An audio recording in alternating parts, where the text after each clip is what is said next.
Maharaja gold and diamonds, toll junction, Edappally, Palluruthy, Tripunithura, Kalady, Eramalloor, Aroor പള്ളി, തുറവൂർ, തൃശൂർ.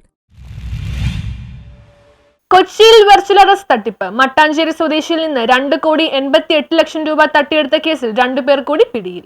കൊച്ചിയിൽ virtual അറസ്റ്റിന്റെ പേരിൽ മട്ടാഞ്ചേരി സ്വദേശിയിൽ നിന്ന് 2,88,00,000 രൂപ തട്ടിയെടുത്ത കേസിൽ 2 പേർ കൂടി പിടിയിലായി. ഡൽഹി സ്വദേശികളായ അതുൽ താക്കൂർ 29, മുഹമ്മദ് ദിൽഷാദ് 25 എന്നിവരെയാണ് ഡൽഹിയിൽ നിന്ന് SI ജിമ്മി ജോസിന്റെ നേതൃത്വത്തിൽ പ്രത്യേക അന്വേഷണ സംഘം അറസ്റ്റ് ചെയ്തത്. നേരത്തെ കേസിൽ മുഖ്യപ്രതിയായ മഹാരാഷ്ട്ര സ്വദേശി സന്തോഷ് കുമാറിനെ പോലീസ് അറസ്റ്റ് ചെയ്തിരുന്നു. ഇപ്പോൾ പിടികൂടിയ 2 പേരും ഓൺലൈൻ ബിസിനസ് നടത്തുന്നവരാണ്. ഇരുവരും ഡൽഹിയിൽ സ്ഥിരതാമസമാക്കിയവരാണ്. 3ഓളം സംസ്ഥാനങ്ങളിൽ ഇരുവർക്കുമെതിരെ ഇതേ രീതിയിലുള്ള കേസുകളുണ്ടെന്ന് പോലീസ് പറഞ്ഞു. മട്ടാഞ്ചേരി ആനവാതിൽ സ്വദേശിനിയായ വീട്ടമ്മയ്ക്കാണ് പണം നഷ്ടമായത്.